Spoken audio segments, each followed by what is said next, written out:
Buenos días a todos. En nombre de la Universidad de Lima y la Facultad de Comunicación, les damos la bienvenida y anunciamos pues eh, la nueva temporada, ¿no?, de Intermedio. Intermedio es una actividad que tenemos acá en la facultad todos los ciclos, ¿no?, donde tocamos distintos temas relativos a la comunicación y el día de hoy se inaugura esta nueva temporada con el tema del meeting al Twitter, la política 2.0 en las elecciones presidenciales del 2011.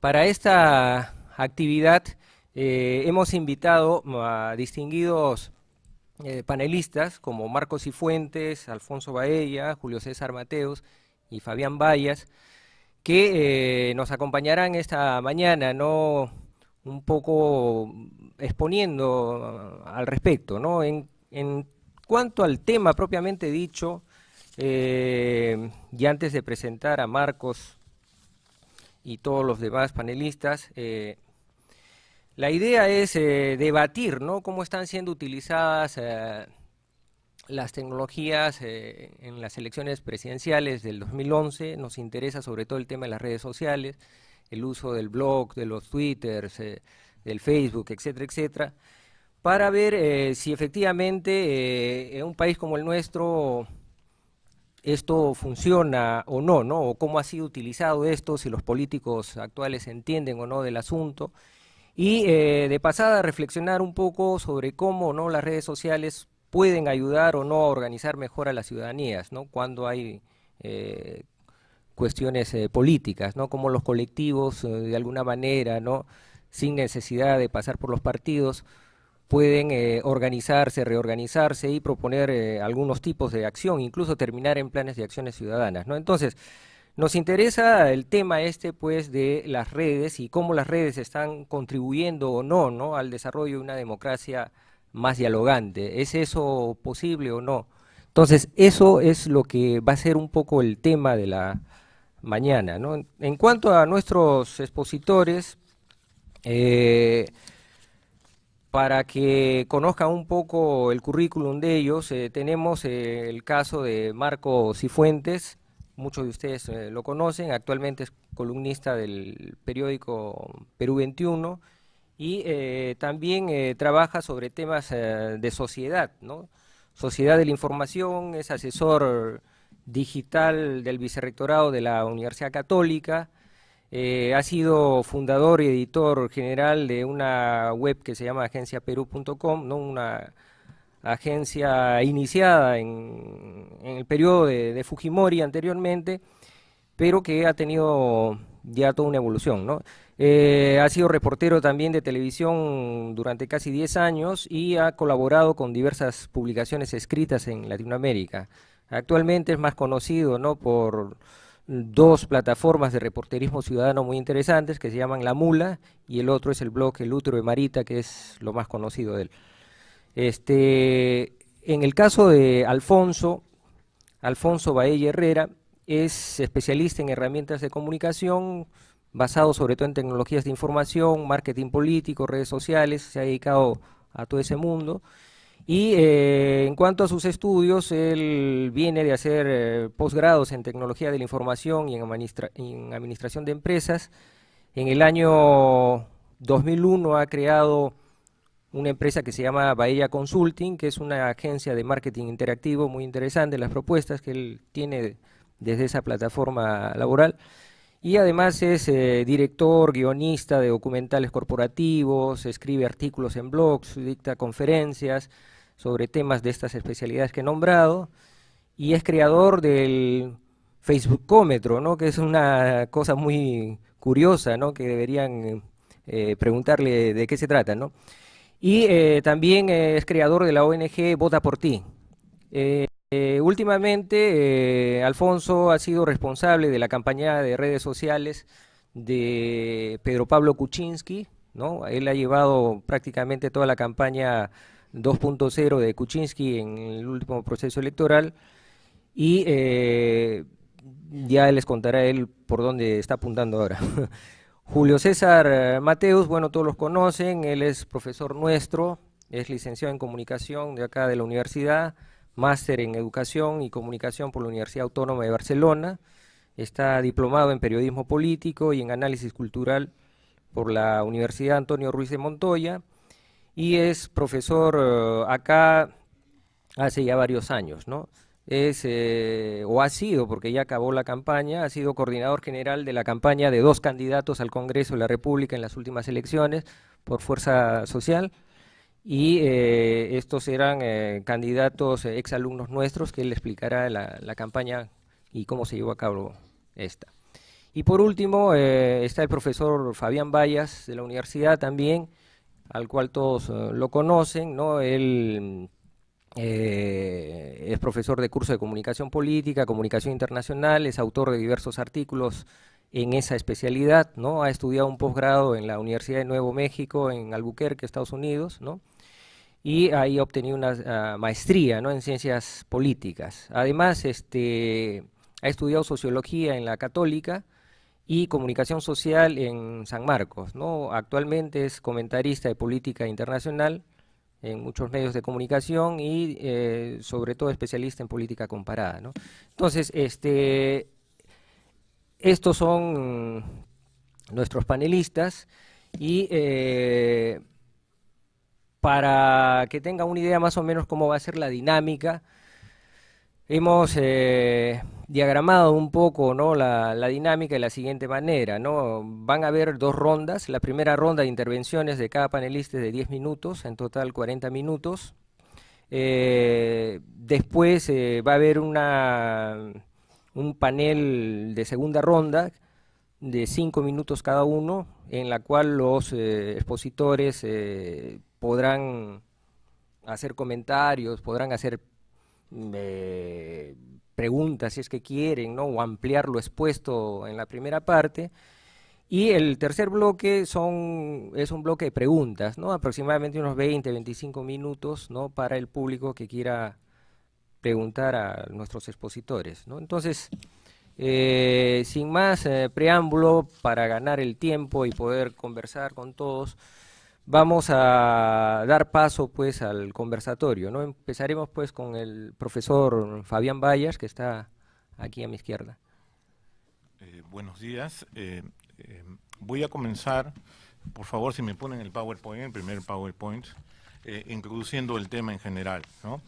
Lo primero que tendría que decir sobre el tema, el reto es decirlo todo en 10 minutos, vamos a ver cómo me sale.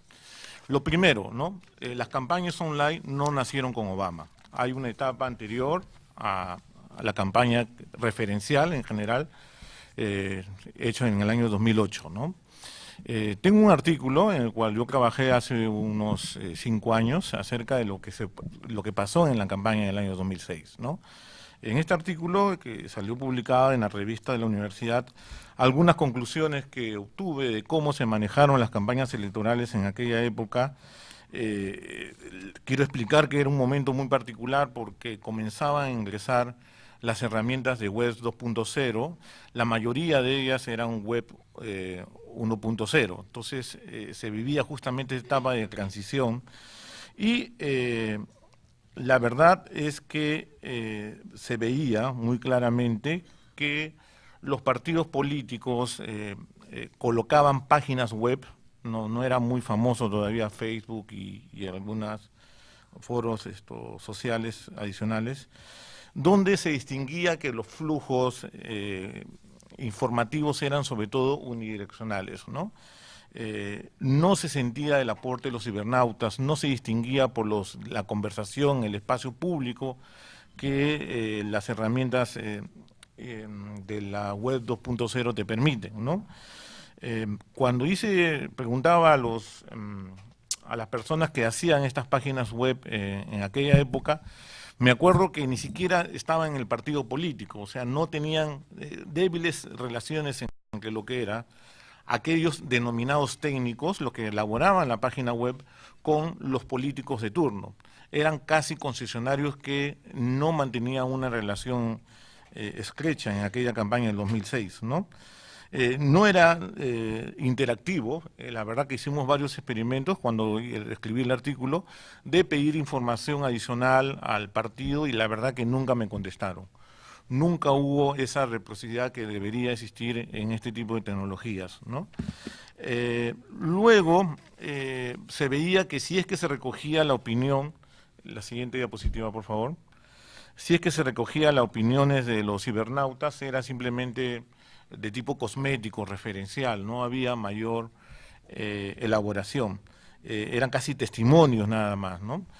En resumen, el interés es diseminar la información con el único fin de maximizar la cantidad de votos en esta campaña electoral. O sea, aquí era muy evidente de que no se trataba, las páginas web no estaban orientados a ciudadanos, estaban orientados a votantes, ¿no?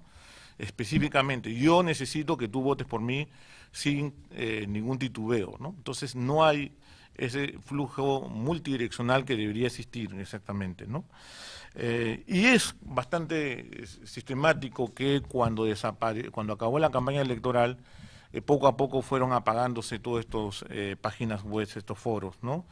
No hubo una continuación de los foros, los políticos no valoraron como tal, simplemente con fines electorales, ¿no? Entonces ahí se agotó la experiencia, por favor, la siguiente diapositiva, de los partidos políticos, ¿no? En este cuadro comparativo que pueden ver arriba, fue un partido que no tuvo mayor trascendencia en las elecciones, el Partido Socialista, el que cumplió con mayores requisitos, ¿no?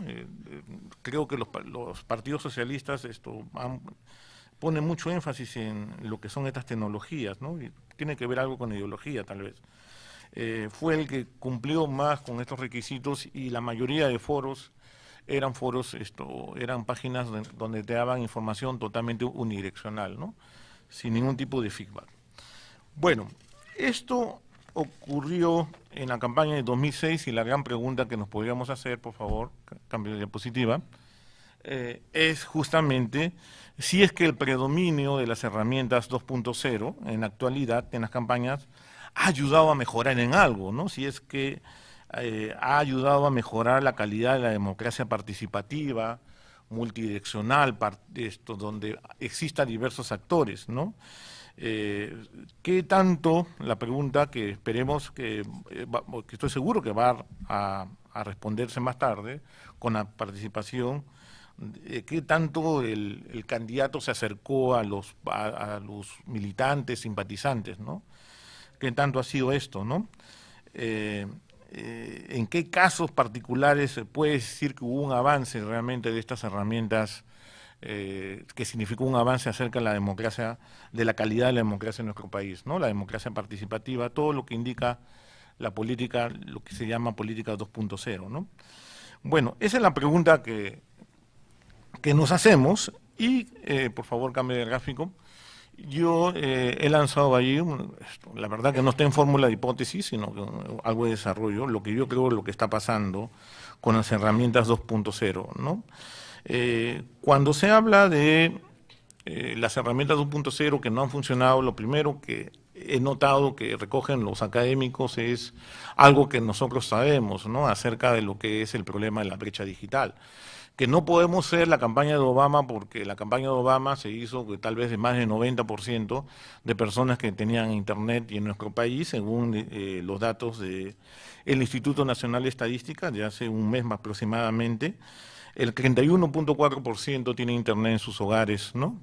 Y las cabinas siguen siendo bastante importantes, con el 60%. Pero siempre se enfatiza que no podemos ser la campaña de Obama por la brecha digital, eso es lo que se ha enfatizado, lo que también sucedió en Colombia con la experiencia de Antanas Mockus cuando se enfrentó al actual presidente Santos, ¿no? Pero yo quiero agregarle acá dos motivos más adicionales, ¿no? No es lo mismo hacer una campaña digital en una sociedad donde existe, como en Estados Unidos, una alta cultura cívica. ¿A qué denominamos cultura cívica? Este sistema de valores, actitudes, esa habilidad de asociarse colectivamente para poder construir el bien colectivo. No es lo mismo, donde en Estados Unidos la tradición de la cultura cívica es bastante larga, ¿no? De Alexis de Tocqueville, cuando llegó a las Américas, lo primero que le llamó es la cantidad de asociaciones que había. ese es un terreno fértil para que llegue la ciberdemocracia y pueda funcionar. Que considerar lo que es nuestro país, ¿no? La verdad que tenemos un problema de cultura cívica en el país muy notorio, ¿no? Es muy sectorizada, muy fragmentada. Vamos a ver algunas experiencias donde sí funcionó la ciberdemocracia y este tipo de campaña, sobre todo donde había anteriormente experiencias colectivas. Ahí es donde funcionó mejor en el Perú, pero es algo muy sectorial, fragmentado, y no es algo colectivo. Entonces, la calidad donde acentúa estas herramientas va a ser diferente en un país como Estados Unidos, con una alta cultura cívica, que en nuestro país, que justamente una de las crisis que tenemos es la carencia de cultura cívica, está muy cementada en algunos sectores andinos, sectores urbanos marginales o sectores bastante politizados en general, ¿no? Entonces, ese es el primer punto que yo creo que debe considerarse para apreciar que las herramientas 2.0 hayan podido funcionar o no. Y lo segundo, es lo más claro, es la fragmentación social y política y la falta de institucionalización que tiene nuestro país, ¿no? Me parece que es un tema muy importante, ¿no? Creo que no tengo que dar más ejemplos, ¿no? Acerca de lo que no hay partidos políticos, ¿no? O ejemplos muy concretos y específicos, ¿no? En cualquier país del mundo, por ejemplo, me llamó mucho la atención cuando perdió el Partido de Solidaridad Nacional con Castañeda a la cabeza. Lo primero que dijo Castañeda, todos me ponen su carta de renuncia. En un país donde hay partidos políticos, donde hay instituciones sólidas políticas, el primero que tiene que renunciar es el candidato, ¿no? Por no haber cumplido las expectativas políticas existentes, ¿no? Acá ocurre todo al revés. Lo que tienen que renunciar son aquellos candidatos que no lo pudieron llevar a la presidencia, ¿no? Y permanecen en el liderazgo, ¿no? Un segundo ejemplo lo podemos ver en la reciente decisión del presidente Toledo de no apoyar a ninguno. Simplemente consulto a mi comisión política y ejecutiva y punto, ¿no? Los militantes, los simpatizantes no tienen vela en ese entierro.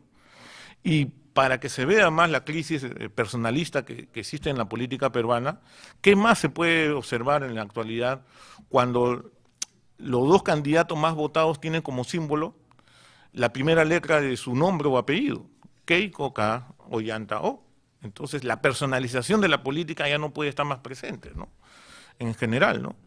Entonces, todo esto va a hacer que las herramientas de la web 2.0 sean diferentes. Siguiente diapositiva, por favor. Yo me he atrevido a proyectar este gráfico de la econometría, más o menos, que trato de graficar dónde tuvo más éxito, dónde tuvo cultura cívica, y también donde el acceso fue mayor, que es Estados Unidos. En España también he recogido experiencias del año 2008, perdón, que han sido exitosas, Chile, pero en el caso del Perú es muy notorio que el acceso a las tecnologías 2.0 han aumentado desde 2006 en la actualidad, pero nuestra baja cultura cívica no ha mejorado de calidad, ¿no? Se ha mantenido tan igual, ¿no? Bueno, tengo un minuto, yo le dejaría acá las premisas, tal vez para una segunda ronda, a continuar exponiendo estos puntos señalados. Ok, agradecemos esta primera intervención del profesor Fabián Bayas y damos la palabra al señor Baella. Antes que nada, buenos días a todos. Muchas gracias por esta invitación a la Universidad de Lima y a ustedes por permitirme estar en contacto con gente interesada en estos temas de la comunicación, de la política 2.0, de la interactividad y de las redes sociales. Valga la oportunidad, a propósito de un comentario que me hacía alguien en la mesa antes de comenzar, sobre si yo estoy trabajando en alguna campaña política de uno de los dos candidatos presidenciales que hoy están en la lid, y aprovecho que están aquí ustedes jóvenes y que todos tuitean y facebookean a cada rato para desmentir esto totalmente. Yo no estoy trabajando en ninguna campaña política y me he sentido muy honrado de ser invitado por ambos candidatos que han quedado en que los ayude. Y he declinado también a a colaborar con ellos porque estoy trabajando con Pedro Pablo Kuczynski. Como ustedes saben, yo trabajé en esa campaña y hay algunas cosas más que se están haciendo con PPK y de las cuales me siento muy honrado por haber sido, digamos, confiado en ese trabajo, y estoy participando en unos proyectos que tienen que ver con comunicación dirigidos a justamente el activismo ciudadano. Dicho esto, solamente, digamos, para aclarar algunos rumores que existen y que son sin duda importantes comentarlos. Ahora, las campañas políticas, y esta campaña política ha sido muy interesante, muy importante para nosotros, ha sido una experiencia muy valiosa. Yo quiero comentarles algunos detalles de la campaña. Primero algunos números, solamente para poder graficar la dimensión de aquello que hemos manejado. La cantidad de páginas vistas en los últimos 30 días han sido casi 85 millones de páginas vistas desde el muro en el Facebook. Hemos tenido en un momento cerca de 400.000 posts también en ese mismo lapso de tiempo.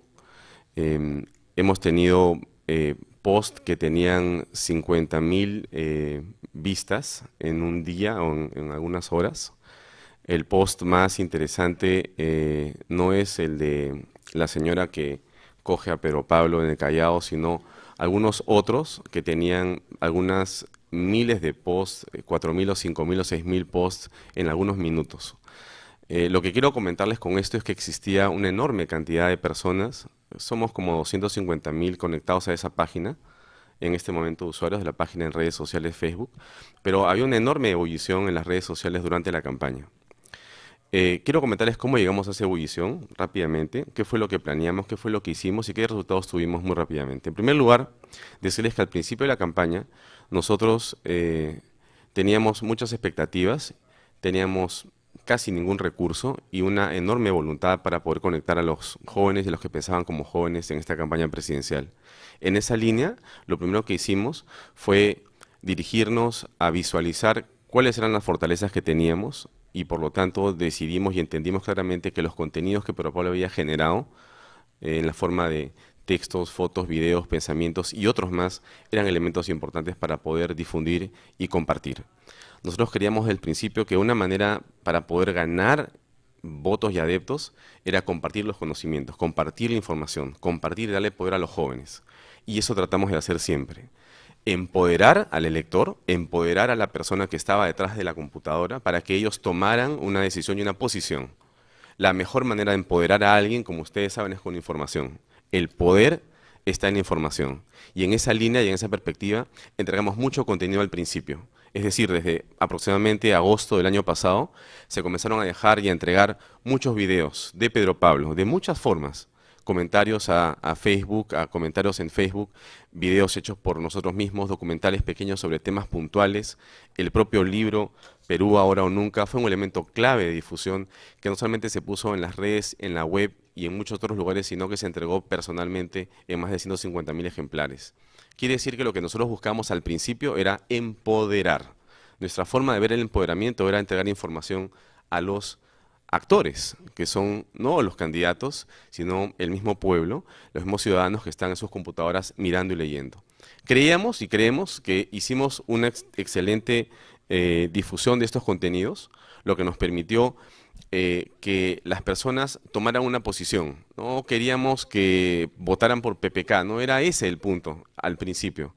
Queríamos que leyeran los contenidos, que evaluaran, que meditaran, que reflexionaran, que evaluaran y que decidieran ellos mismos qué era aquello que les parecía relevante. Y sí o no estaban de acuerdo. Y si no, que criticaran. De esta forma lo que buscábamos era un diálogo. Buscábamos convertir la red en un elemento dinámico, evidentemente, de ida y vuelta. Algunos de esos posts fueron comentados por Pedro Pablo en video, algunos muy pocos, personalmente por él en Twitter o en Facebook, pero era imposible después comentarlos por la cantidad de posts que existían. Nosotros en el mes de julio colocábamos una nota y a veces pasaban 2 horas y la nota no se había movido. Las últimas 2 semanas de la campaña uno no terminaba de llenar el espacio para el comentario y ya había desaparecido lo que acababa de publicar. Cuando uno hacía clic en compartir, la nota desaparecía automáticamente y pasaba a la tercera o cuarta página en Facebook porque había una enorme cantidad de personas colaborando, colocando información y siendo parte de este movimiento que se hizo y creció bastante en las redes sociales. Entonces, esto para comentarles de que era para nosotros muy importante el compartir información, en empoderar a las personas que estaban al otro lado del computador. Lo otro importante era iniciar un proceso de trabajo fuera de la red social. La red social nunca fue el objetivo, fue un medio. Y eso, digamos, no creo que sea lección lo que valga la pena decir, porque creo que seguimos aprendiendo, pero creo que la experiencia de haber salido de las redes fue una experiencia muy interesante. Tuvimos dos ejemplos muy importantes, o estamos en dos ejemplos importantes. Uno fue el famoso Yo no he sido encuestado, que fue un evento que creamos justamente porque las encuestas decían en los números o en las publicaciones algo que no sentíamos ni en las redes ni en las calles. Ustedes, si estuvieron en el proceso también tan inmersos como nosotros, quizá reconocieron que algo estaba ocurriendo en el mes de febrero, cuando sentíamos en diferentes lugares que todos decían PPK, PPK o PPK, seguramente todos en las zonas urbanas, porque no íbamos a los cerros al final de la elección, pero en las zonas urbanas había una enorme ebullición por Pedro Pablo y no sentíamos nada de eso ni en las encuestas, ni en ninguna otra parte. Entonces estamos muy preocupados porque no teníamos mediciones que nos llevaran arriba. Entonces creamos, no nosotros, sino una persona de las redes, una PPCausa, como se denominaron ellos mismos, creó un evento. Y nosotros lo apoyamos rápidamente. Y este evento se convirtió en algo que ocurrió durante todo el día, en esa fecha, en diferentes partes del mundo. Peruanos interesados en participar se tomaban fotografías y las enviaban y compartían su posición política frente a este tema de los no encuestados. Al final el evento salió a las calles en la noche y tuvimos una reunión con cerca de 1.500 a 2.000 personas que estuvieron en Barranco compartiendo con Pedro Pablo un pequeño meeting, digamos, para cerrar la noche de este evento. Así como esto, que es un ejemplo claro de movilización que surge en la mente no de nosotros, de los propios ciudadanos, y que nosotros apoyamos, y que después los ciudadanos mismos comenzaron a juntarse para hacerlo, creo que eventos como este ocurrieron 2 o 3 durante la campaña. Para nosotros ha sido una experiencia realmente espectacular. Saber, pensar, sentir, pero digamos, dejar el mito de que las redes no sirven fuera de las redes. Yo escribí un libro que se llama Yo quiero ser presidente, traigo unos ejemplares de regalo, y hay una frase que quiero comentarles que decía, a la parte final de mi libro decía, nadie hace política por internet y menos por Facebook porque la gente no está conectada. Esta es una frase que muchas personas señalan y yo creo que es algo con lo que yo discrepo con mucho respeto. Esta frase la dijo Hillary Clinton y John McCain, los perdedores de la elección de 2008 con Obama. Y lo dijeron en esta campaña muchas personas. Dijeron, internet no sirve, Facebook es para jugar. No se puede hacer política por las redes sociales y eso es una payasada. Solamente la gente que no hace nada está en Facebook. Y nosotros, que no creemos eso, y seguramente ustedes tampoco, trabajamos de otra manera, creando contenidos exclusivamente para las redes sociales. En esa línea, me queda un par de minutos, ya. En esa línea, nosotros no utilizamos las redes sociales como un furgón de cola, como un repositorio accesorio de cosas, como un lugar donde se colocaba en tercer o cuarto lugar de prioridad los contenidos que se iban construyendo, sino por el contrario, lo utilizamos siempre como un lugar prioritario. Las redes sociales en la campaña de Pedro Pablo fueron un lugar prioritario. Nosotros siempre colocamos spots que no se ponían en la televisión, porque no teníamos plata, pero al margen de eso era porque creíamos que era importante ponerlos ahí. Una gran cantidad de videos de muchas formas fueron colocados en las redes sociales con fotografías, con contenidos, con textos y con mucha información para que las personas que estuvieran vinculados a la red social pudieran ellos mismos hacer su viralización, que fue el otro elemento importante. Entonces termino esta primera parte solamente para decirles que las redes sociales, en la experiencia que hemos tenido nosotros, ha sido un, digamos, no descubrimiento, porque quienes tenemos fe en algo no lo descubrimos, sino lo confirmamos, ¿no? Yo tuve la enorme experiencia de seguir la campaña de Obama muy de cerca, pero era una teoría. Yo no tenía cómo probar que eso había existido. Hice muchos trabajos con empresas privadas demostrando que las redes funcionaban y funcionaron, pero la política es otra cosa. Pero esta experiencia con Pedro Pablo sí demostró algo muy importante. Primero, que los ciudadanos están dispuestos a recibir y analizar un contenido político. Y segundo, que son ellos los capaces de viralizarlo y de hacer ellos la campaña. Y que no se requiere grandes inversiones millonarias en publicidad para ganar una campaña presidencial o para estar adelante. Nos faltaron 3 semanas, como dijimos en algún momento, como lo comentó Pedro Pablo, pero hicimos, creo, un papel interesante y creo que esta campaña presidencial que ha terminado en las redes sociales ha marcado de alguna manera una experiencia importante. No quisiera hablar de hitos, porque eso me parece siempre demasiado soberbio y creo que eso no es el tema. Creo que estamos para aprender y sí, pero sí creo que hay una experiencia interesante ahí. Y yo les invitaría a que crean en las redes sociales y a que sigan participando en política, porque es una excelente forma de hacer ciudadanía. Gracias. Gracias, Alfonso. Nuestra siguiente intervención es del señor Marco Cifuentes. Gracias.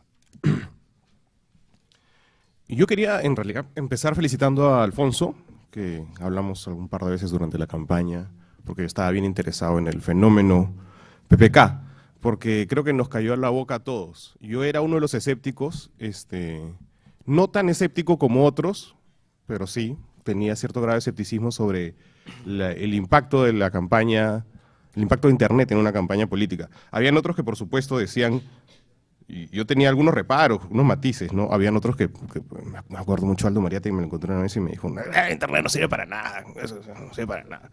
Entonces, bueno, sí, pero la verdad es que no es así, pero yo pensé que podía. Y vamos a hablar un poco de PPK, que creo que es el tema que creo que nos ha sorprendido a todos. Pero quería empezar por Susana Villarán, que es el fenómeno de Internet que no tenía un Baella detrás y que también funcionó de alguna forma, ¿no? Yo creo que Susana Villarán ganó por, ¿cuántos votos? ¿20.000? Una cosa así de nada.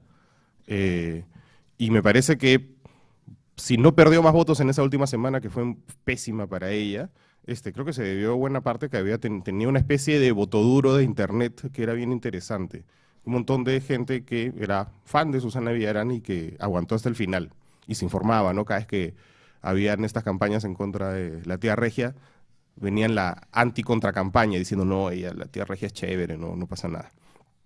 Y por eso además dio esta apariencia que seguramente muchos recordarán durante la campaña municipal, dio esta apariencia de que ella era por eso se llama la tía Regia, porque era la de los chibolos que estaban entusiasmados con ella, ¿no? Y que, además, para citar de nuevo a mi amigo Aldo, no puede ser pues que los chibolos del AB voten por Susana Villarán, ¿qué les pasa? No están informados de nada.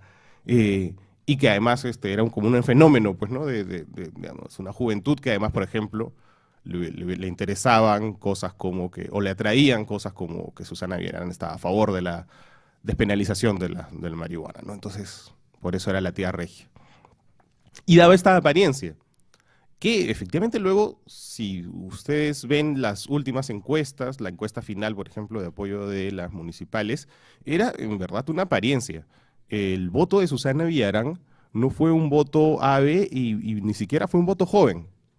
No. Fue un voto de las periferias de Lima, ¿no? Independencia, San Juan, ¿no? Ate, el Agustino. Por esos distritos, en esos distritos ganó Susana Villarán. En los distritos que miran más hacia el mar, tipo Miraflores, pero también Jesús María, Pueblo Libre, ¿no? Y digamos, ese núcleo, si imaginen el mapa de Lima en su cabeza, ese núcleo de distritos como más centrales de Lima, esos votaron, en esos, digamos, ganó Lourdes Flores. Entonces, y luego ven las encuestas además de apoyo y el voto de Susana Villarán no era un voto joven. Digamos, no le fue mal en el segmento de 18-24 años, pero no fue el mayor segmento que la apoyó. El mayor segmento que la apoyó fue más bien la gente más vieja. Entonces, ¿por qué había y hay todavía esta fama de Susana Villarán como la candidata de los jóvenes, ¿no? De los jóvenes, ¿no? Y la tía Regia, porque la tía es la tía porque hay todos los sobrinos que querían a esta tía Regia. Y bueno, tiene que ver con esto que crean las redes sociales, al menos en el Perú, que son estos pequeños guetos virtuales que tenemos, ¿no? Hasta este año, Facebook era la segunda red social en este país. La primera red social de este país, hasta este año ya ha sido desplazada, era Hi5.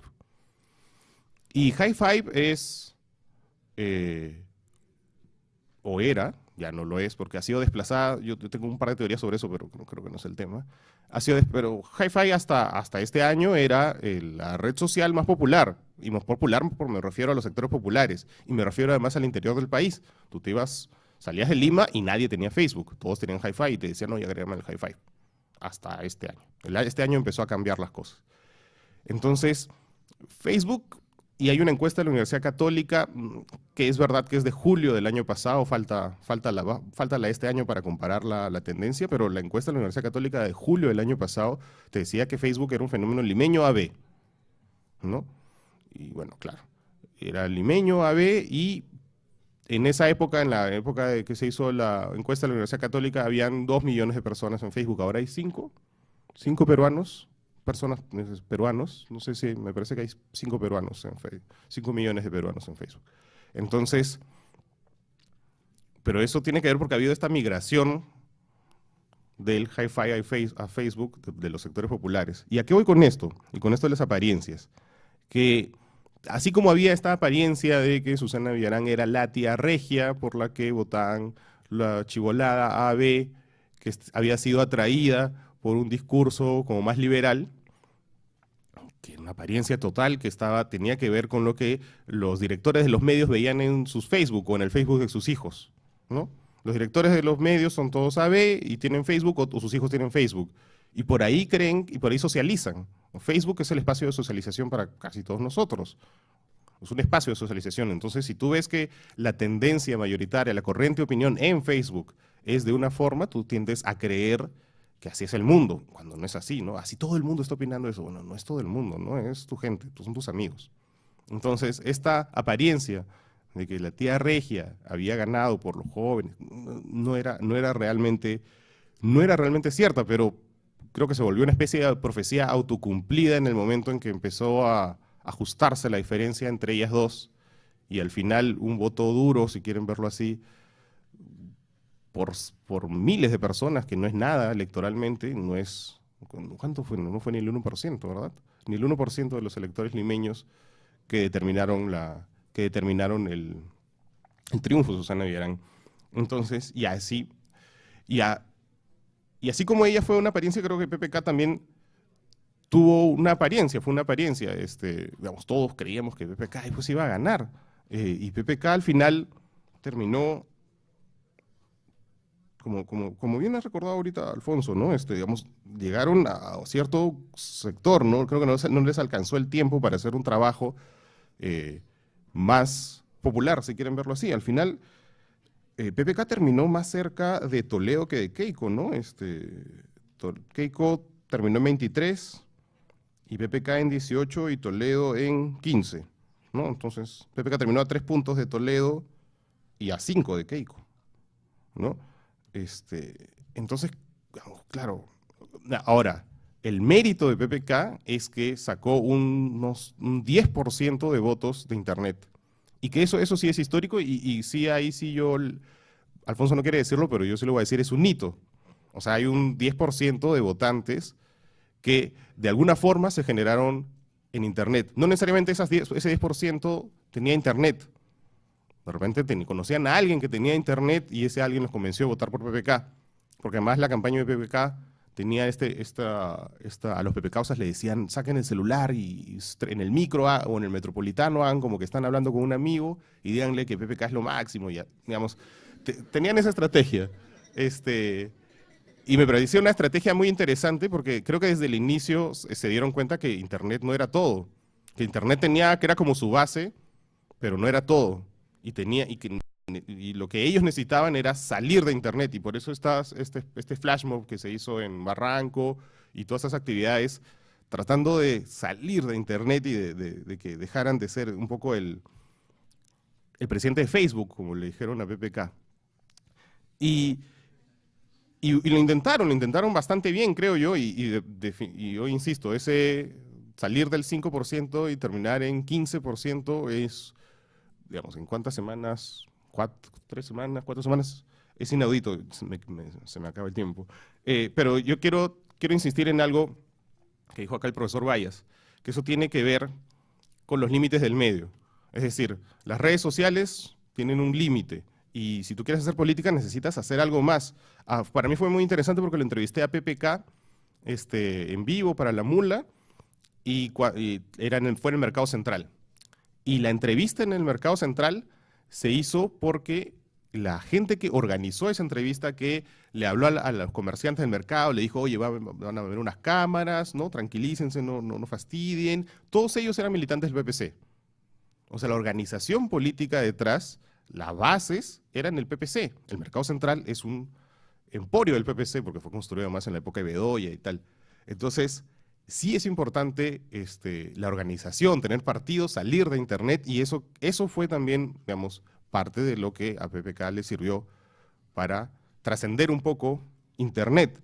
Como dijo el profesor, una democracia sin partidos como es el Perú, en el que el 80% de la población no tiene identificación partidaria, es grave, y por eso estamos en esta segunda vuelta que a todos nos aterra, o al menos a todos acá, ¿no?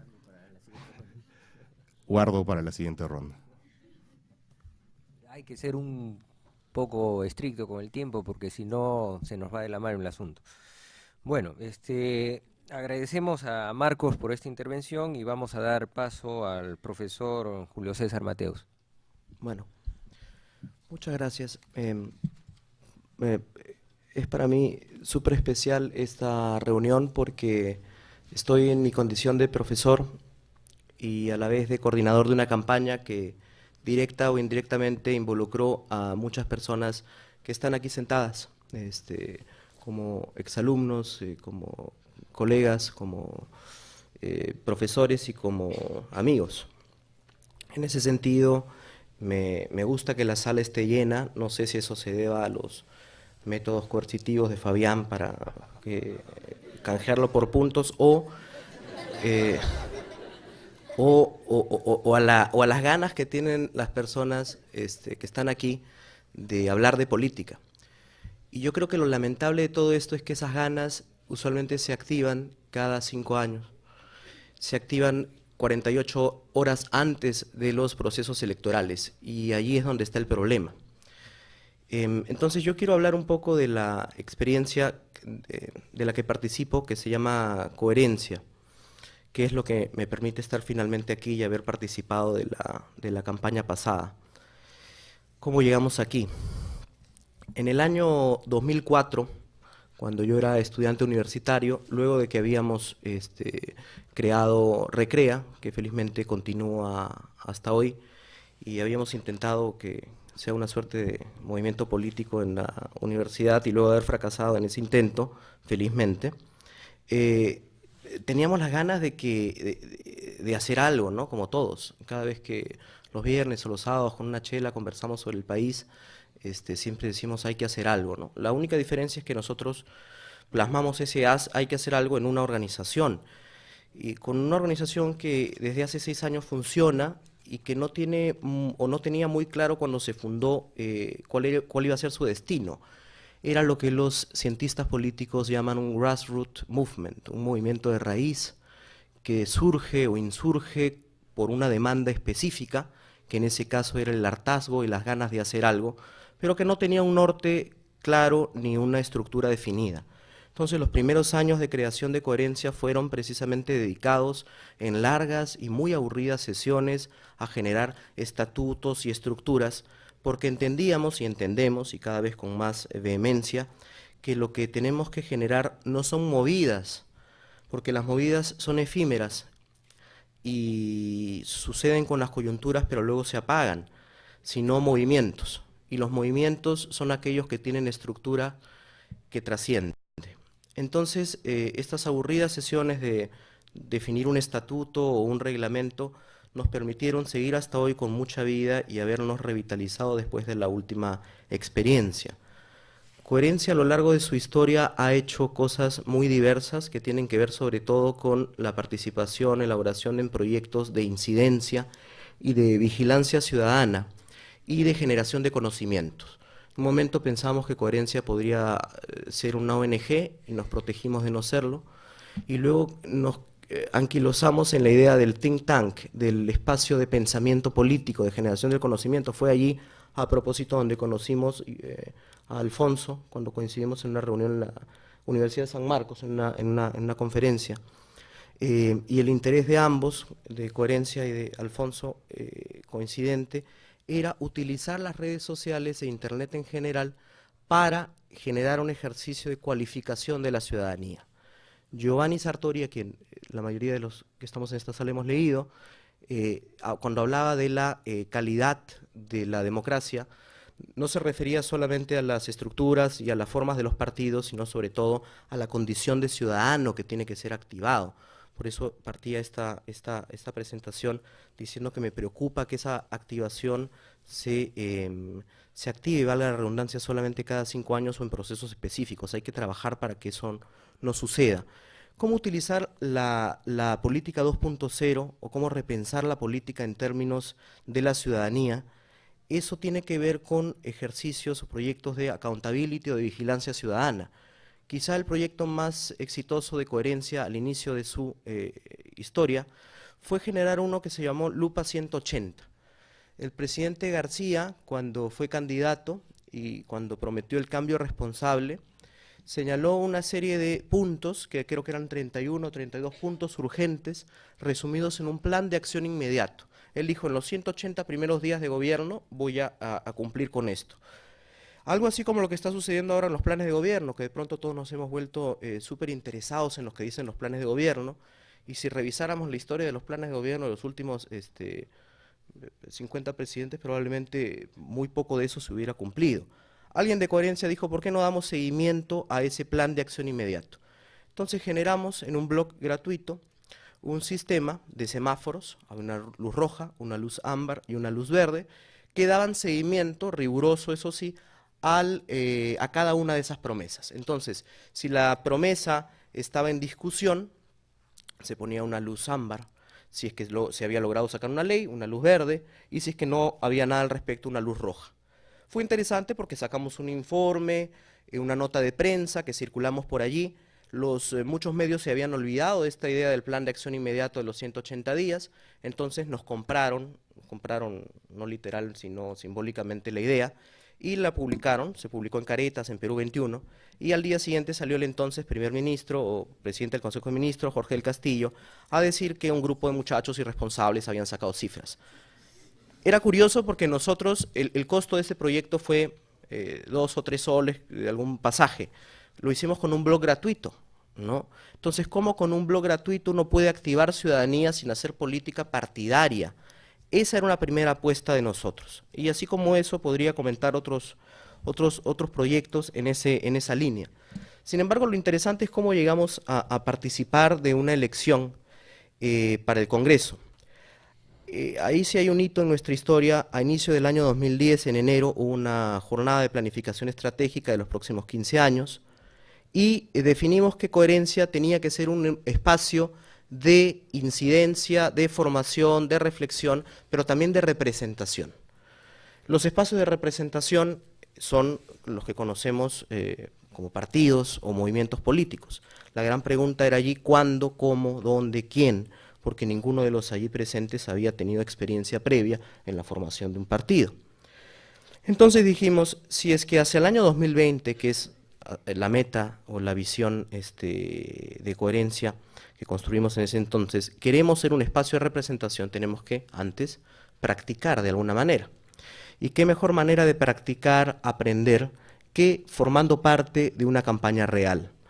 Entonces, luego de arduas y sofocantes discusiones, tomamos la decisión de presentar candidatos al Congreso de la República, valiéndonos de esta cuestión bastante extraña que tiene nuestra ley de partidos, que es la de invitar personas fuera del partido para que sean candidatos. cosa con lo que nosotros no estamos, ni hemos estado, ni estaremos de acuerdo, pero aprovechamos esa situación para, digamos, formar parte de esta experiencia. Antes de negociar, entre comillas, con los partidos, porque nosotros no éramos nadie, no somos conocidos, porque no había sido nuestro interés nunca hacerlo, generamos un ideario, ¿no? La mayoría, los 150 jóvenes que pertenecemos a Coherencia, venimos de universidades, entonces hay una seria preocupación porque los contenidos de nuestras propuestas sean contenidos que surjan de diagnósticos, es decir, que tengan cierta rigurosidad. Entonces, empezó el proceso de negociación, entre comillas, con partidos. No podíamos trabajar con cualquier partido porque nosotros teníamos una suerte de ideología o ideario previo. Quedaron 3 o 4 en el partidor, conversamos con la mayoría de ellos. De los 4 partidos con los que conversamos, en 3, uno de ellos, 2 de ellos casi pasan a la segunda vuelta, la idea fue la siguiente: el candidato presidencial nos miraba y nos decía, ok, interesante esto de Coherencia, jóvenes profesionales, ¿y ustedes cuántos votos representan? Y nosotros decíamos, no sabemos, o sea, a ver, somos 150, si nuestra mamá también vota por nosotros somos 300, si tenemos 4 amigos, etcétera, podríamos llegar. O sea, es una pregunta estúpida finalmente, en la medida en que si uno no ha participado de la vida política del país, no puede decir a quién representa o a quién no. Sin embargo, eso es un indicador claro de cómo los políticos, o ciertos políticos, para no generalizar, conciben la política en función de votos, de cuánto arrastre tienes tú y no de las ideas que puedas formular. Sin duda creo que nuestra experiencia de participación en otra plataforma hubiera sido mucho más exitosa por el nivel de publicidad y de inversión que se hacía en ese sentido. Sin embargo, decidimos apostar por Fuerza Social, un partido extraño que había logrado poner a Susana Villarán en la alcaldía de Lima, pero que había tenido un error, creo yo, craso de interpretación de lo que fue el triunfo de Susana, porque había interpretado que ya el partido se había consolidado como un gran espacio. Nosotros estamos un poco discrepantes de esa posición. Creímos que el triunfo de Susana se debió a muchísimos factores. Y en ese sentido, atribuirle como a un solo medio de comunicación o a un solo espacio el triunfo de un candidato es en ese sentido imposible. Así que a pesar de no haber pasado la valla, a pesar de que Fuerza Social ya no existe y a pesar de que nosotros éramos invitados de ese partido con quien estamos muy agradecidos, el aprendizaje que tuvimos fue realmente espectacular. 150 jóvenes directamente involucrados en una serie de comisiones, haciendo lo que quisimos. No sé si llegaron a ver, ahí he traído unos videos, si es que hay tiempo después, pero sacamos en algún momento solo dejo esta idea. Los paneles de las calles a nosotros nos parecían vergonzosos desde el punto de vista comunicativo, ¿no? Todos estarían jalados en técnicas de diseño. La cara inmensa, photoshopeada así exageradamente, con el número y con lemas tan inteligentes como Vitocho es el 8, o ella es alta, o el otro es bajo, o el otro es gordo. Entonces nosotros dijimos, ¿por qué no sacamos una publicidad donde tapemos la cara de los candidatos? Hicimos algo súper arriesgado, súper polémico, que salió en Perú Fail, y eso para nosotros fue un logro, donde los candidatos salían con unas máscaras, ¿no es cierto? Si eso fue acertado o no, ya lo discutiremos después, pero solo quería dejar eso como botón de muestra de que nosotros en ese espacio pudimos inventar, y que además, luego lo conversaremos, cómo las redes sociales sirvieron, ¿no es cierto?, para tener un correlato de esa participación. Me llamo Augusto Rey. Soy Eloy Monarca. Tengo 26 años. Tengo 28 años. Limeño. Nací en Pucallpa. Estudié de Derecho. Soy comunicador para el desarrollo, aunque de chiquito quería ser astronauta. Quería ser jugador de fútbol. Arquero. El lomo saltado de hecho. Me encanta el chifa. Me encanta el fútbol, pero soy malísimo. Me gusta mucho el mar. Corro tabla. También monto bicicleta. Tenía buenas notas, aunque a veces me jalaban en conducta. A los 10 años me enamoré por primera vez de Jessica, una chica de 18. Nunca me dio bola. En serio, bailo bien. Si quieres te muestro. Soy pésimo, me lo han dicho 1000 veces, pero me encanta la música. Calle 13, Héctor Lavoe, Giroto Santa Rosa. Es urgente que más jóvenes ingresemos en la gestión pública. Cada vez somos más y de distintos partidos. Eso está bueno. Nuestro tema es la educación de calidad. Una educación que permita a los jóvenes trabajar en lo que les gusta, ser felices, ganar bien. Mucha ganas de trabajar en el Congreso. Los dos tenemos chamba, pero este reto es alucinante. Porque podemos hacer un buen trabajo Nos venimos preparando hace años y con mucha paciencia para esto. Y no estamos solos. Trabajamos con un equipo de primera, calificado, limpio. Es un trabajo difícil, pero tenemos ganas de hacer una excelente chamba en el Congreso, de romperla.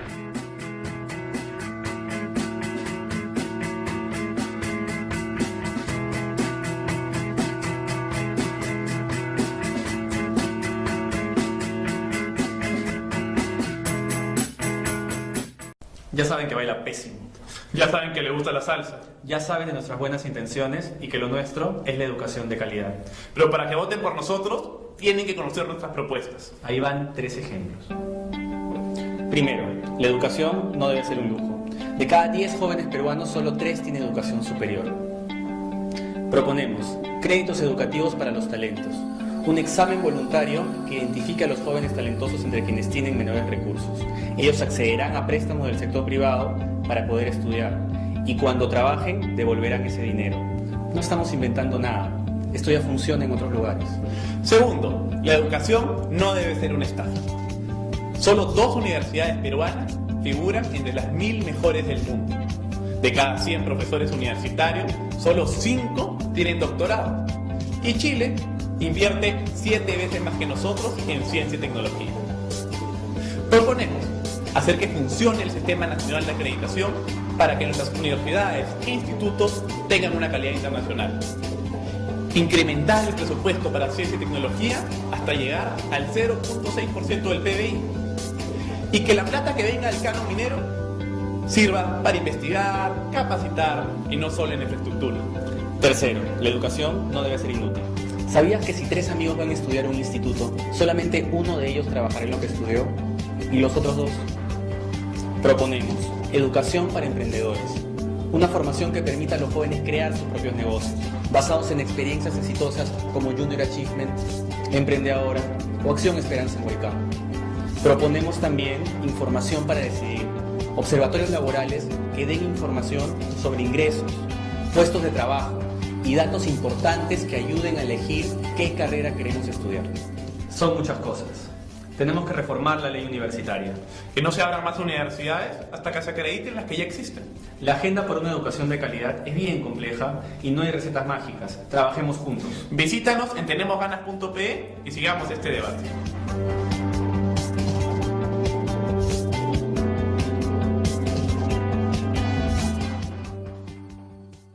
Vamos a dar inicio a la segunda ronda. Esta segunda ronda va a ser un poquito más corta en tiempo para darle la oportunidad al público de hacer sus preguntas. Cada intervención van a ser de 5 minutos. Empezamos con el profesor Valles. Bueno, a esta idea que ya diseñé, de que es importante saber lo que es la cultura cívica en el país antes de llegar a evaluar realmente dónde ha llegado estas herramientas 2.0, me parece que justamente la intervención de Mateus confirma esto, que en los sectores sociales donde anteriormente había determinado tipo de experiencia, las herramientas han tenido más éxito, ¿no? Lo segundo que quería decir como idea, una segunda idea que creo que no se debe escapar, es acerca de lo que podemos denominar el lado oscuro de las redes sociales, ¿no? Porque en esta campaña electoral no solamente hemos visto mayor participación política, hemos visto también cómo es que estas herramientas hacen casi como una especie de autopsia a la sociedad, una autopsia a la sociedad viva, ¿no? Y vemos que no solamente pues se busca la democracia participativa, la unión de propuestas políticas, sociales, sino también todo aquello que afecta a esto, ¿no? Hemos visto manifestaciones de racismo, hemos visto manifestaciones de discriminación, de intolerancia política, de intolerancia cultural, hasta sexual, diríamos, en general, ¿no? Entonces, hay que, creo que balancear también y siempre pisando tierra acerca de lo que puede significar estas redes, ¿no? Que son, desde luego, pueden ser consideradas muy positivas, pero también hay un lado oscuro que es importante notar que está sucediendo, ¿no? Y realmente que estas expresiones son propias de una sociedad, como ya hemos dicho, fragmentada, una sociedad con grandes sectores excluidos en general, ¿no? Y la última idea que quería dar es justamente casi como un reto para las personas que se están dedicando a esta rama, a la ciberdemocracia, es el tema de cómo pasar, cómo transformar al votante en ciudadano. Me parece que es clave, ¿no? Y esto pasa por lo que es la sostenibilidad de todo lo que son las redes que se ha señalado ya, ¿no? Sí, las redes dan empoderamiento, pero ¿cómo hacer para que no se agoten agotadas las elecciones, ¿no? Que pueda ser utilizada posteriormente para cualquier tipo de necesidad de asociación, ¿no? Entonces, me parece que puede ser muy positivo, yo creo que también estoy de acuerdo que es muy positivo esta experiencia, pero ahora el reto sería cómo darle sostenibilidad, ¿no? Y eso yo creo que es una inquietud que tal vez nos pueda los panelistas compartir, cómo darle sostenibilidad en general, ¿no? Bueno, y por último, yo creo que es también importante la educación, ¿no? Me parece que es importantísimo educar a la población en general en estas prácticas participativas, ¿no? Y que ayude, porque la cultura cívica se puede construir, no es algo heredado de largo tiempo, sino que se puede construir la cultura cívica, ¿no? Yo creo que son los retos que nos va a llevar en el futuro en la ciberdemocracia en general. Ok, agradecemos al profesor Bayas. Vamos a dar pase a Alfonso Baella. Ya, quería continuar con el comentario que dejé en el anterior segmento, y era para señalar también que, bueno, Pedro Pablo, en términos de redes sociales, desde nuestra perspectiva, en la que estábamos trabajando en la campaña, fue un candidato muy bueno. Yo creo que nos permitió no solamente, bueno, inspirarnos en lo que Pedro Pablo hacía y cómo lideraba las cosas que estaba proponiendo, sino en que existía una serie de condiciones y elementos importantes que pudieron ser puestos en valor en las redes sociales.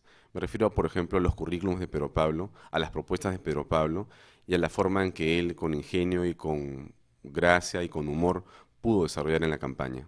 Entonces, estas condiciones son interesantes y son las que también permitieron levantar y elevar y salir adelante con las redes sociales.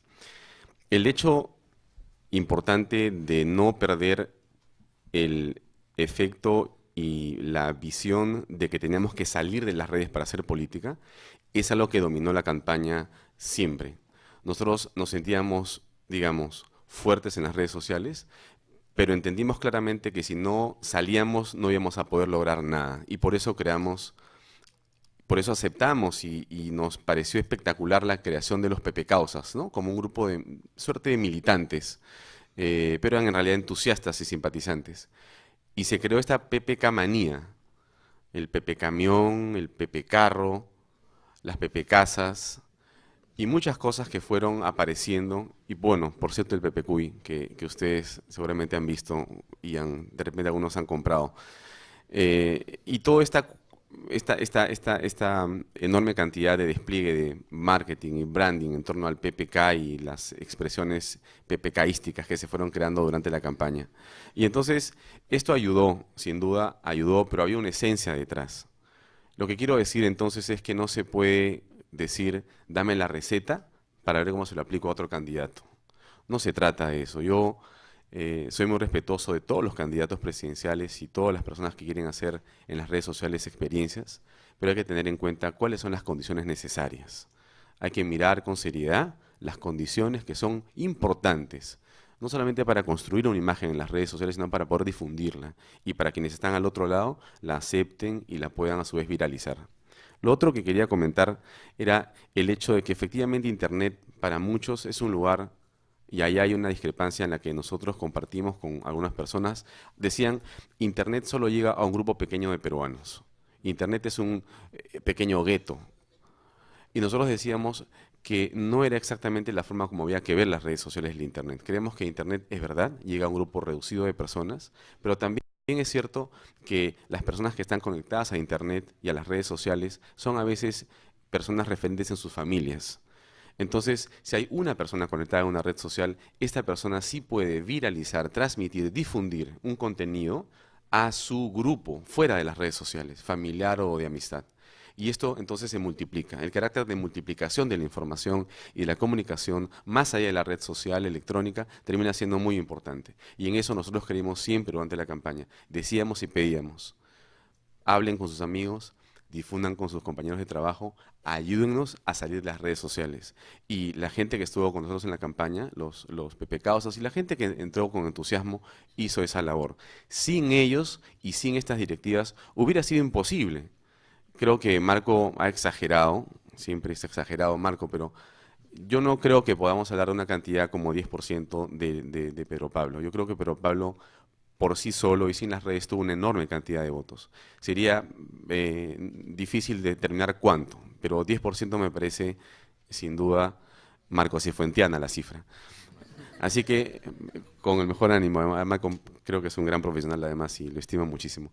Sino que creo que al margen de la cifra estrictamente, el hecho concreto era que había que trabajar de una manera en la que las personas difundieran los contenidos fuera de la red. Entonces, dicho esto, ya para terminar mi intervención, ¿cómo continuar hacia después de las elecciones?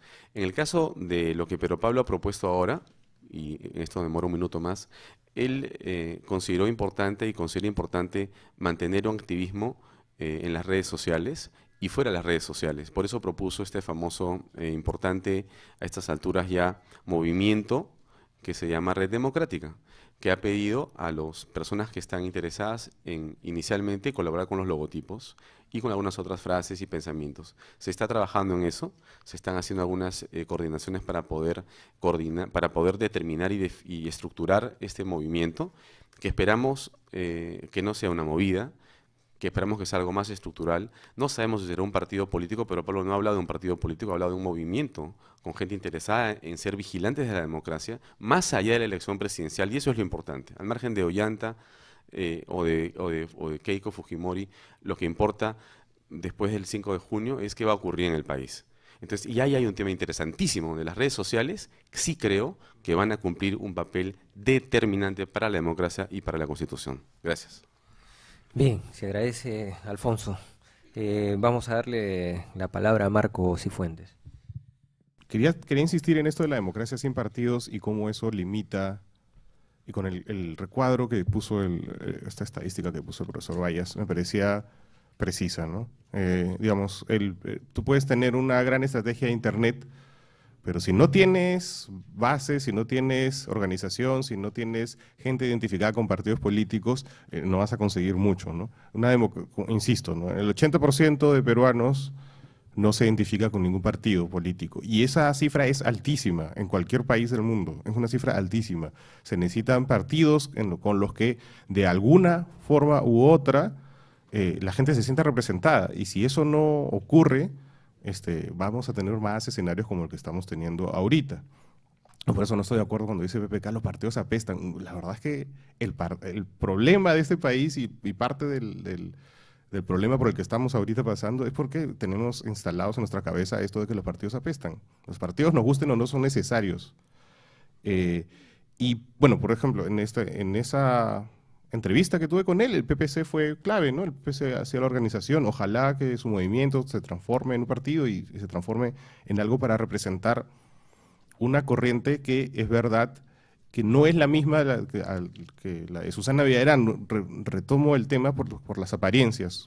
Creo que mucha gente al inicio, sobre todo cuando PPK era un fenómeno solo de Internet, decía, no, son los mismos chibolos que votaron por Susana Villarán los que están votando por PPK, y no. Tú agarras el mapa electoral de las elecciones municipales del año pasado, el mapa electoral de estas elecciones presidenciales, y es completamente distinto, ¿no? Es más bien el votante de Lourdes Flores el que votó por PPK. Y el votante de Susana Villarán ha votado o por Humala o por Keiko. Entonces, a lo que voy es que las redes sociales son un gueto. No son un gueto para comunicar, como bien dice Alfonso. O sea, si estás en las redes sociales, pues seguramente te conviertes en el líder de opinión de tu familia, ¿no? Cuando están tomando el lonchecito con tus tías, les explican, no, mira, lo que yo he visto en Facebook es esto que está pasando, y entonces tus tías te escuchan, y probablemente seas el pequeño líder de opinión. Pero sí es un gueto a la hora de las percepciones, y a la hora de entender qué está pasando. Por eso nadie, nuevamente en nuestro círculo, nadie entendía cómo era posible que Ollanta y Keiko Fujimori estén en la segunda vuelta. El Facebook lo que refleja son nuestras conexiones sociales, y si nuestras conexiones sociales se limitan a nuestro grupo social y a nuestro entorno. Entonces, lo que ha pasado, creo, y mucha de la frustración y la rabia en la que hablaba el profesor Vallas, que se ha expresado de manera bastante salvaje, hay que decirlo, en Facebook, con unas muestras de racismo impresionantes, tiene que ver con esa frustración, con la ruptura de unos esquemas mentales que creo que mucha gente tenía. Como todos en su entorno iban a votar por PPK, todos eran PPCausas, la realidad, la cachetada que les ha dado la realidad, creo que ha provocado estas reacciones que son francamente lamentables. Entonces, ¿a qué voy con todo esto? Internet es un gran espacio para comunicar, Internet es un gran espacio incluso para desatar fenómenos, o para ganar con las justas elecciones, como pasó con la Villarán. Pero no es un espacio en el que todavía se esté reflejando la realidad peruana por completo. Y creo que eso nos debe quedar más en claro aún. Y más en claro, con miras a la segunda vuelta y a lo que sea lo que sea que venga en los próximos 5 o quién sabe cuántos años más. Facebook son nuestros amigos, no es la realidad peruana. Twitter, aún peor, son ni siquiera nuestros amigos, un grupito de gente y no es la realidad peruana. Internet puede ser un gran vehículo para comunicar, para poner videitos bonitos como los de Coherencia, pero no es un espacio, lo siento, pero son bonitos, pero no es un espacio en el que tú vas a hacer política de verdad. Si vamos a tratar de cambiar las cosas de una forma, insisto, para que no pasen yo no sé si hay gente acá que sea muy hincha de Humala o de Keiko, la verdad yo no lo soy, me parecen dos posiciones extremas y me parecen que no son posiciones saludables. Y creo que para que este país sea saludable deberíamos tener una política un poco más conectada con la gente. Y conectada con la gente quiere decir que el 80% de gente que no se siente representada se vea representada por algo y que abandonemos un poco el facilismo de poner el me gusta en un sitio y ya, con eso estoy apoyando una causa política. Creo que eso no es. Bueno, gracias. Ok, gracias Marcos. Julio César. Sí. Bueno, en relación para seguir con la idea de la campaña, los spots que hemos visto, ¿no? El primero y el segundo hechos con presupuesto, ¿cuánto habrán costado aún hacer los dos videos? 32 soles, 5 soles el primero y 30 el segundo, ¿no? Son fruto de la creatividad y del entusiasmo de hacer cosas para viralizar solo por redes sociales, ¿no? Con ese impacto evidentemente limitado, porque si PPK no tenía plata, yo menos tenía una casa de playa para ayudarme a cubrir algunos spots en la tele. Entonces, estos spots que salieron a través de las redes, el primero de ellos muy criticado, ¿no? Porque un hobby muy peruano es criticar desde el Twitter. Este hobby peruano de criticar del Twitter tiene que ver también con no conocer un poco la realidad de las cosas. Nosotros no basamos nuestra campaña, cuando uno hace una estrategia de campaña política, hace una campaña en dos niveles, lo que se llama campaña aérea y campaña terrestre, es el nombre técnico. La campaña aérea tiene que ver con los medios tradicionales y los nuevos medios. Ahora, atribuir a solo los nuevos medios o solo los medios tradicionales, digamos, algún punto o algún porcentaje en la votación, yo creo que aunque sería interesante hacer una investigación al respecto, todavía no se puede decir con tanta facilidad. Para muestra un botón, nosotros trabajamos en redes sociales y no podíamos pasar una ínfima suma de 1000 likes en una página que teníamos, a pesar de que pusimos publicidad, etcétera, etcétera. Entonces dijimos, no es el tema, digamos, esa era una de las aristas de campaña. Sin embargo, bastó con que uno de nuestros candidatos lo invitaran al programa de Carlos Carlín para que baile con un niño, para que ese día, esa noche, 2.500 personas visitaran la página web. Entonces, Claro, es curioso porque hay un doble discurso de la calidad, etcétera, etcétera, pero uno puede dedicarse 5 meses a trabajar un programa de gobierno y eso finalmente, por más bonito que lo pongas, nadie lo lee y más bien sí te siguen cuando has bailado como un bailarín en la televisión.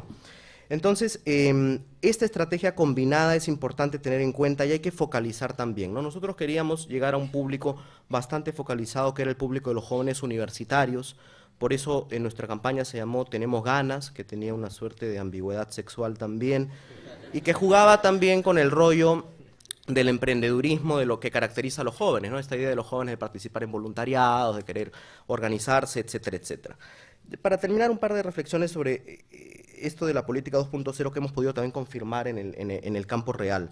Uno, no se puede hacer política 2.0 si es que en la versión offline de la política no hay una decisión y una comprensión de lo que esto significa. ¿A qué voy con esto? Si hiciéramos una investigación muy simple de los últimos candidatos, probablemente el 98% de candidatos en las pasadas elecciones tenían Facebook, High Five, etcétera. De ese 98%, ¿cuántos de ellos manejarían el High Five o el Facebook? ¿O cuántos de ellos entenderían para qué diablos sirve eso? Yo diría que una cantidad bastante ínfima. Una cosa que caracterizaba nuestra campaña, a nivel muy limitado, por supuesto, es que nuestros candidatos siempre respondían ellos mismos todas las preguntas o intervenciones que se les hacía. Yo conozco, porque es un amigo mío quien dirigió la campaña digital de otro candidato, que no está aquí en la mesa, y que su equipo de campaña digital, que eran 30 personas, se dedicaban sobre todo a hacer videos en contra de otros candidatos y a borrar comentarios negativos. Entonces, eso es trasladar pues los vicios de la política offline a la política online. El tema de los trolls, ¿no es cierto? El tema de inventar personajes, el tema de meterte a foros para malear al otro, etcétera, etcétera. Entonces, esa es una primera idea. En segundo lugar, hay que entender la dinámica y el sentido para darle a las redes sociales un uso, como bien se ha dicho en esta mesa, estratégico y no instrumental. No se trata de yo tengo una red social, se trata de yo comprendo cuál es el limitado alcance que éste puede tener y cuál es el alcance posterior que va, como dijo Alfonso, más allá de las redes sociales. El éxito de Obama no fue que tenía una página web bonita, ni siquiera era bonita si es que uno se pone a mirarla estéticamente, es que tenía una funcionalidad tal que permitía generar una comunidad que comprometía a las personas que estén para que luego vayan a sus casas con sus amigos, etcétera, y puedan llevar ese mensaje. Esa es la idea de la interacción y del uso estratégico y no instrumental de las redes. Para terminar, Fabián planteaba la pregunta, ¿cómo hacer para continuar? La diferencia nuestra con otros grupos o con otras personas es que estamos hace 6 años y seguiremos. Ni nos constituimos hace 2 meses para un ejercicio de una campaña, por lo tanto no ha terminado la cosa, esto recién empieza, con la diferencia de que ahora tenemos una campaña a cuestas y eso nos da una experiencia y un aprendizaje súper útil para inspirar en el futuro. Bien, con estas intervenciones creo que vamos a dar pie a las preguntas. Hay muchísimas preguntas seguramente para hacer, el tema es infinito, no se agota, así que a ver, levanten la mano los que quieran preguntar y alguien les pasará el micro. Correcto. Buenos días. Esta pregunta va dirigida para Alfonso Baela. Yo le preguntaría, ¿cuál de los candidatos tiene mejores condiciones para ganar la campaña en Internet y por qué? Buenas tardes, ¿cómo están? ¿Qué tal? Esta pregunta va para Julio Mateus. Quisiera saber cuál fue la diferencia sustancial, sobre todo entre la campaña de coherencia, es decir, Augusto Eloín, y la campaña de PPK, más allá de las evidentes diferencias económicas, claro está. Segunda pregunta. Buenas tardes. Esta pregunta va para Marcos, a pesar de que nunca me contesta en el Twitter. Lo has explicado un poco, pero quisiera que abarques más el tema de cuál es la diferencia, el límite, el umbral entre una campaña que se desarrolla bien, como ustedes la han explicado, y otra que sin embargo se da simplemente por imitación. Por ejemplo, una vez a nivel así informal yo hice una encuesta de todos mis amigos Pepe Causas, ¿ya? Y 8 de 10 supuestamente Pepe Causas no conocían los 25 compromisos de PPK. O sea, solo 2 lo habían leído. Imagínense qué decir del plan de gobierno. O sea, malazo. Entonces, ¿por qué decían yo apoyo a PPK? ¿era monería nada más o era temor a la discriminación virtual que existe y bastante en Facebook y en Twitter? Quisiera que, por favor, amplíes ese tema y que me contestes en Twitter. Ya. Ok. Dos preguntas más, ¿sí? Acá adelante, por favor.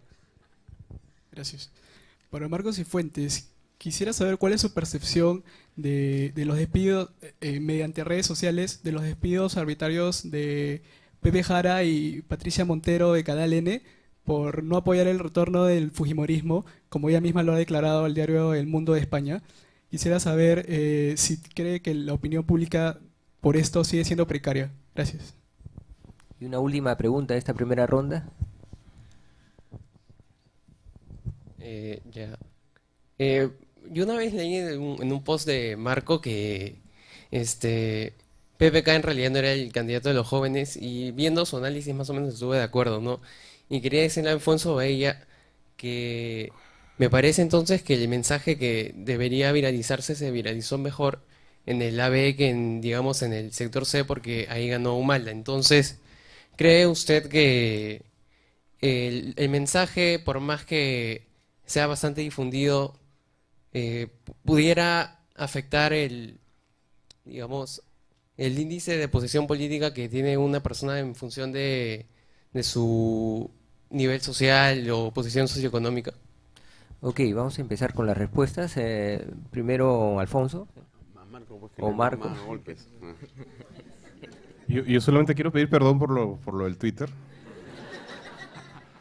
Lo que pasa es que, Alfonso, que maneja 1000 veces, literalmente 1000 veces más personas que yo, lo debe tener bien claro, que cuando tienes mucha gente que te sigue, a veces no contestas todo porque es un poco inmanejable.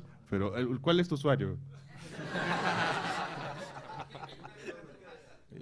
Ya, tú pásame la voz y contéstame y yo te contesto. Sobre tu pregunta y por los pepecausas que no conocían los planes de gobierno, a mí me parece que, por ejemplo, si hay algo valioso en la campaña de PPK es que se esforzaba continuamente por tratar de difundir sus propuestas. Y además no solo difundirlas, sino incentivar a la gente a que la difundan. ¿No? También las 25 y colgaban el plan de gobierno ¿no? Ponían una, luego otra. Me parecía eso elogiable. Que la gente no le haga caso es otra cosa, ¿no? Uno trabaja con lo que hay. Y a mí me pasa cuando pongo noticias en el Facebook, la gente las comenta y no las lee, sin leer. Lee el titular y empieza a comentar, ¡ah! Horrible, ¿no? Así es, pues, ¿no? La gente no lee. No sé, todos deben haber visto este reportaje terrible de los universitarios, ¿sí? No. Bueno, esa es nuestra realidad. Esa es nuestra realidad. Entonces, la gente no lee y no le interesa, y probablemente muchas veces tiene que ver con modas, ¿no? ¿Cuánto de moda hubo en el éxito de PPK? No sé, la verdad, de repente tenía que ver también con que él era un candidato que salía y se mostraba tal cual era, ¿no? Y no tenía miedo al ridículo. Me parece eso bien interesante. Sobre eso, el miedo al ridículo, quiero decir una cosa, comentar lo que dijo Mateus, que bueno, hay una cosa que es bien importante para tener en cuenta, para hacer política en los próximos años, que los candidatos que han ganado son los que han hecho menos payasadas. Keiko y Humala, tú no los has visto bailando, ni chupando, ni como cantaba Toledo, ¿no? Eso es mentira, ¿no? Son los candidatos más serios, al fin y al cabo, si se ponen a pensar. Todos los demás tenían un grado de payasada. Y otra cosa que es interesante es que ningún candidato de la farándula ha entrado al Congreso. De hecho, ningún candidato de la farándula entra al Congreso desde Susy Díaz. Ese es otro prejuicio que tenemos instalado, ¿no? Es verdad que la gente vinculada al deporte sí entra. Es impresionante, ¿no? Desde periodistas deportivos como Bengolea y el Angelito, hasta las voleibolistas, ¿no? Bueno, el deporte es más fuerte que la farándula en todo caso, ¿no? No hay necesidad de hacer payasadas para ser populares en política. Y lo del comercio, bueno, me parece mal. Esto ya lo dije en una columna de Pro 21, pues me parece terrible lo que ha pasado. Nada, no sé qué más se puede decir. Me pareció interesante cómo se dio a conocer la noticia, que fue Rosa María Palacios diciéndolo primero en su cuenta de Twitter que en su programa. Eso me pareció interesante y creo que gane quien gane, a mí me parece que los medios no les va a ir muy bien en los próximos 5 años, así que habrá que estar más en Twitter. ¿Quién de ustedes quiere contestar las preguntas? Sí, yo tenía dos. Una sobre quién puede ganar, cómo está mejor en las redes, quién puede ganar esta elección. Yo creo que, no sé, yo creo que las redes sociales para los dos candidatos que están en competencia en este momento, tengo la impresión, por lo que veo todos los días, no son elementos relevantes de su campaña. Aunque se ha activado un poco más el Twitter de Keiko, pero yo tengo la impresión de que no hay todavía un énfasis lo suficientemente importante en ninguna de las dos campañas, quizá porque ambos no han entendido qué hay que hacer en las redes sociales, o quizá porque no le dan importancia o por alguna otra razón, pero es mi impresión, ¿no? Yo no veo ningún énfasis fuerte en esos medios sociales. Por lo tanto, sí creo que lo que va a ocurrir es que va a existir, sí, del otro lado. No olvidemos que Keiko tiene uno de los grupos más grandes en política formados, que es el No a Keiko, y eso sigue existiendo y sigue creciendo. Y está el grupo de PPK también, que es un grupo grande de usuarios y de fans.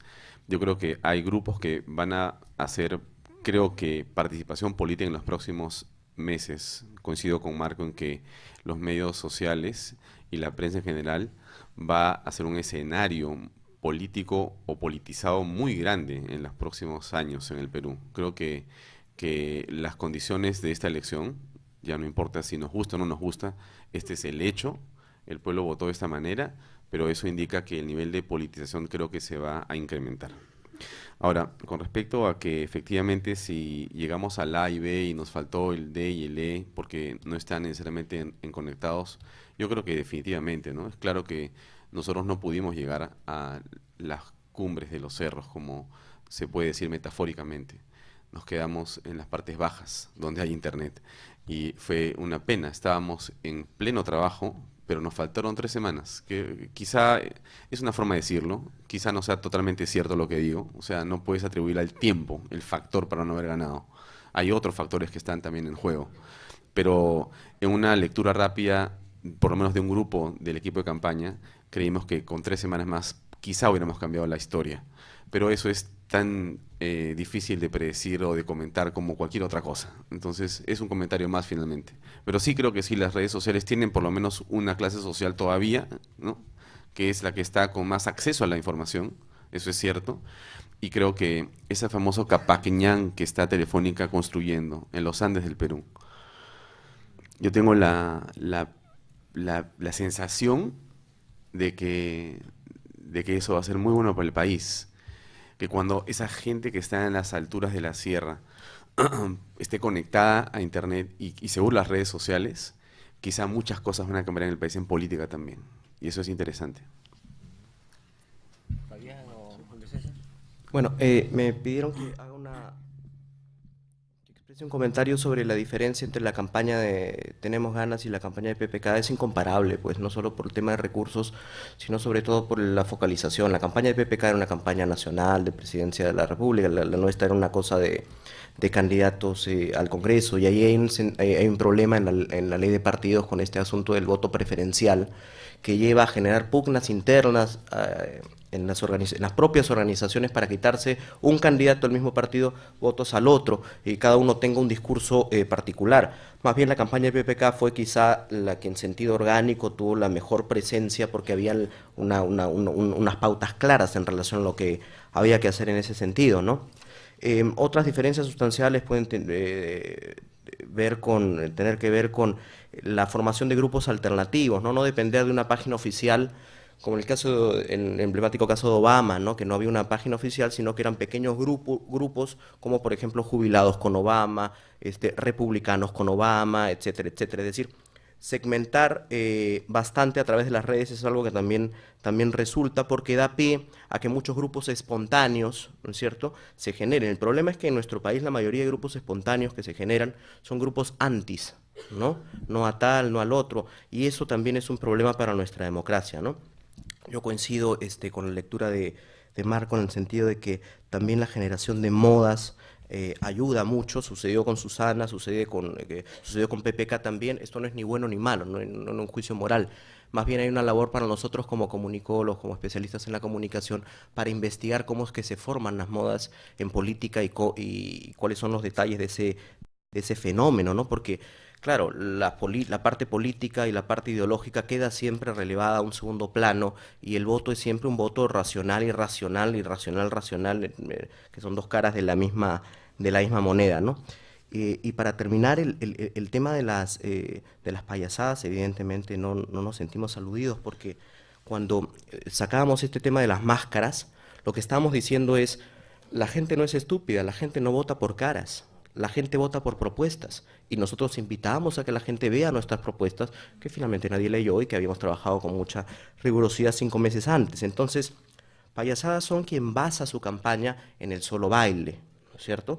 Pero quien tiene una propuesta detrás puede también bailar, porque es parte de la vida y hay que ser divertidos también. Felizmente, y ahí sí no coincido con la lectura, que Keiko y Humala son candidatos tan serios, porque si no estaríamos viviendo una segunda vuelta magnífica, que creo que no es el escenario actual. El profesor Vallas también quiere dar su opinión. Sí, muy brevemente. Se tocó el tema de si el voto es una decisión racional. Yo creo que ya a estas alturas se sabe que el voto responde más que todo a cuestiones emotivas, donde juega un papel preponderante lo que es la esperanza, lo que es el miedo en general, y la verdad que todas las teorías acerca del voto racional no se han cumplido en la realidad, ¿no? Y particularmente digo esto porque he seguido de muy cerca cómo los jóvenes han evolucionado en estos últimos 4 meses sus preferencias políticas, ¿no? Dicté aquí en verano y en otra universidad, y era muy cierto que la mayoría de las personas pensaban votar por Toledo, y en un momento dado me parece que el entorno ayudó mucho a formar una identidad en el grupo, y no peco de exagerado decir que a nivel del alumnado por ejemplo, la universidad de aquí, más del 90% votó por PPK, ¿no? Entonces hay una forma yo creo que hay una influencia del entorno que forma la identidad política, sobre todo cuando nuestra juventud en general, es cierto que hay un grado de desinformación en general. Bien, para ir terminando, 2 preguntas más y ahí acabamos. Ante todo, buenas tardes. En primer lugar, quería preguntar, ¿qué tan ratificante es la posición obtenida por este candidato boom del Facebook, en donde la mayoría, en mi opinión, la gran mayoría de sus votos fueron por gente enfebrecida que iban corriendo a comprar mascotas que ya habían usado por bancos, o iban que no, yo hice encuestas, preguntando así por internet, que ni siquiera sabían quién iba a ser el vicepresidente si es que ese presidente ganara. ¿Qué tan ratificante fue la posición? Si en verdad tenía una posición política determinante, o era simplemente una fiebre enloquecida donde veían a ese candidato como un mesías y a los otros dos, es decir, Ollanta y Keiko, como némesis, ¿no? La última pregunta y con eso cerramos. Hola de nuevo. Esta pregunta va para el señor Alfonso Baella. En su primera intervención dijo que un personaje, un Pepe Causa, como se les denomina, había creado el evento que es Yo no he sido encuestado. Pero eso no puede ser acaso un poco peligroso, porque si es que dijo PPK, yo salgo a las calles, veo un montón de apoyo popular, ¿por qué eso no se refleja en las cifras? Yo creo que Pinazo o la señora Reina puede decir lo mismo, en las calles todos lo saludan, dice yo voy a votar por ti, pero en las encuestas está en menos de 1%. Entonces, cuando dicen yo no he sido encuestado, es un poco de dar la contra a las encuestas que finalmente solo reflejan lo que está pasando en ese momento. Es decir, yo no creo que tengan la culpa. Y al final, una semana antes, las encuestas reflejaron muy bien lo que se dio en los resultados finales. Entonces yo no sé si es que tenga o sea tan necesario, tan justo, darle la contra a las encuestadoras en ese sentido. Entonces, y a partir de ese grupo, además, se crearon grupos que tenían un tufo bastante colocado de intolerancia, si se le puede llamar así. Es decir, hace 3 semanas creo que hay un grupo que decía hay que derrocar a Humala si es que llega a la presidencia, o cosas de ese estilo, que curiosamente habían sido creadas por los Pepe Causas. Entonces, la pregunta final va, si es que ustedes creían que esos grupos, no solamente el de Yo no creo en las encuestadoras, que si es que esos grupos con bastante intolerancia, ustedes creyeron se iban a crear al comienzo de la campaña con la puesta tan agresiva que habían hecho en el Facebook. Pueden contestar.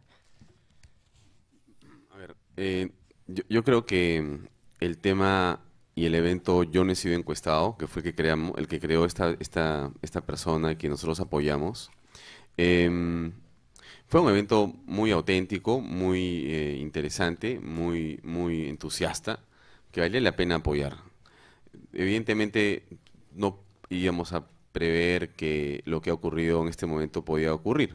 El escenario que hoy se ha presentado estaba dentro de las posibilidades, obviamente, pero nosotros no pensábamos que iba a ocurrir un nivel de crítica o de polarización o de intolerancia como el que está apareciendo hoy en las redes.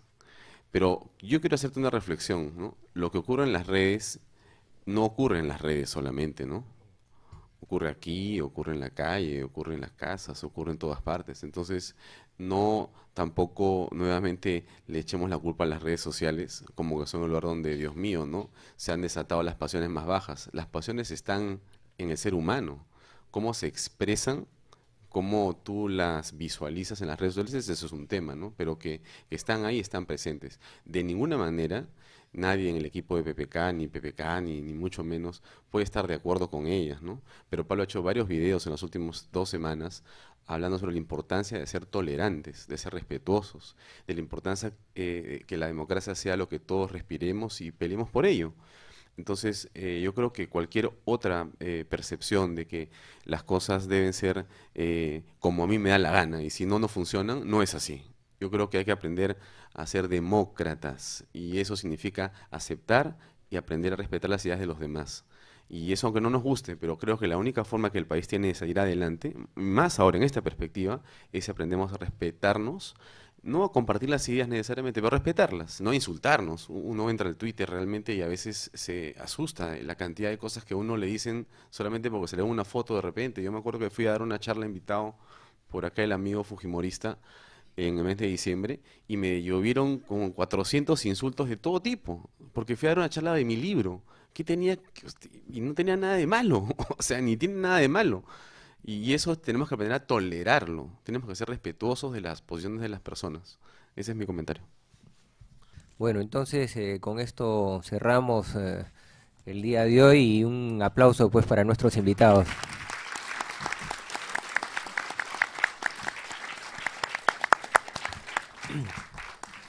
Los esperamos para el próximo intermedio. Gracias.